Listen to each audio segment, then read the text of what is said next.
Assalamualaikum warahmatullahi wabarakatuh. Salam guru penggerak. Hasil diskusi ruang kolaborasi pembelajaran berdiferensiasi kelompok 2 jenjang SMP.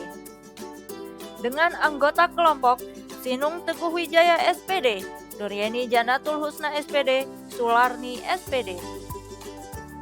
Pembelajaran berdiferensiasi adalah suatu upaya memenuhi kebutuhan peserta didik dalam mengembangkan potensi. Upaya yang dilakukan tanpa menyamaratakan perbedaan potensi dan kompetensi, sehingga tujuan pembelajaran dapat terpenuhi dengan baik.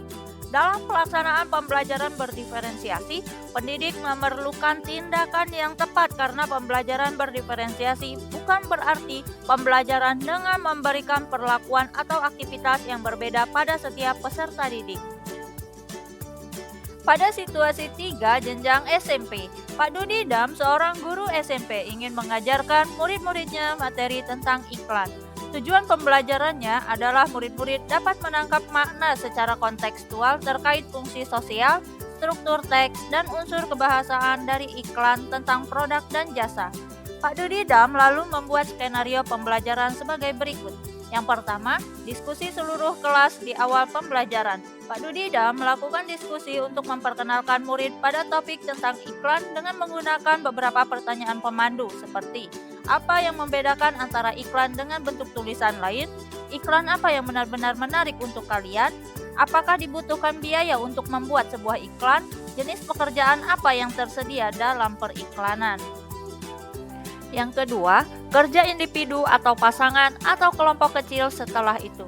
Pak Dudi Dam meminta murid melakukan kegiatan tulis, berbagi dengan pasangan lain. Secara individu, murid akan diminta menulis 3 hingga 5 iklan yang menarik bagi mereka. Mereka lalu berbagi apa yang dituliskan dengan satu teman lainnya atau secara berpasangan. Saat berbagi, mereka boleh menambahkan pendapat. Setiap pasangan kemudian berbagi dengan pasangan lain. Setelah itu, Pak Dudi Dam melakukan diskusi dengan seluruh kelas.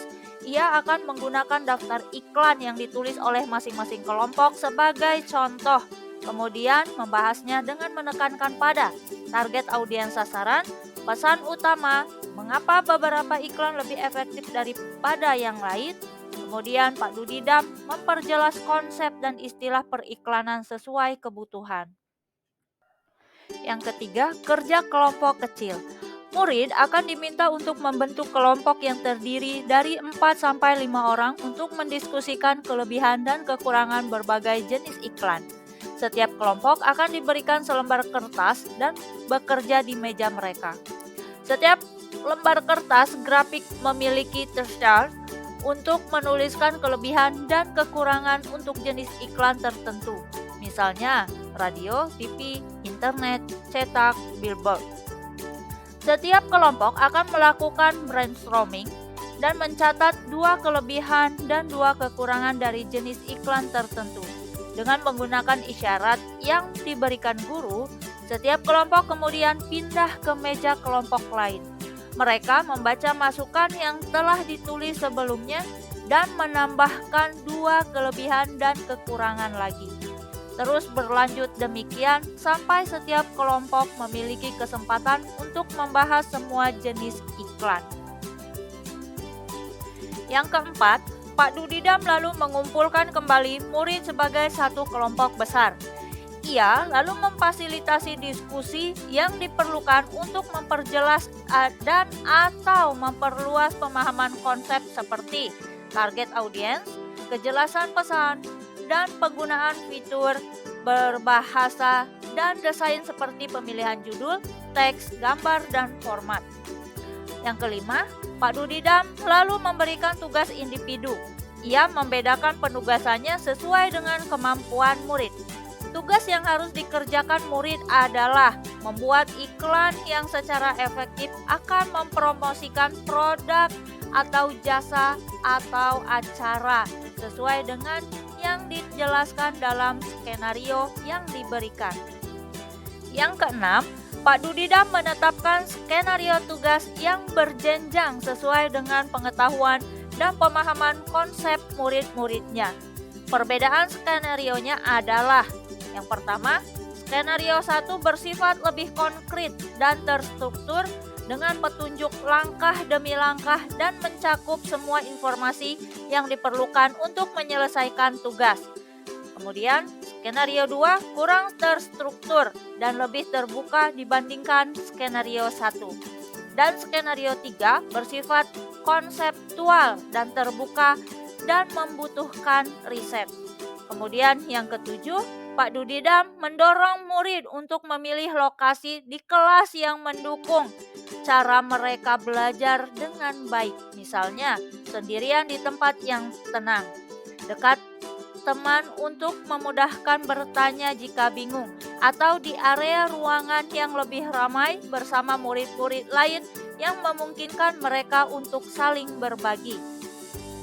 Menganalisis contoh pembelajaran berdiferensiasi. Pertanyaan pertama, apakah kebutuhan belajar murid yang berusaha dipenuhi oleh guru tersebut? Jawabannya adalah ya. Dalam skenario situasi 3, Pak Dudidam berusaha untuk memenuhi kebutuhan belajar murid dengan melihat dari yang pertama, kesiapan belajarnya berdasarkan Pak Dudidam menetapkan skenario tugas yang berjenjang sesuai dengan pengetahuan dan pemahaman murid-muridnya.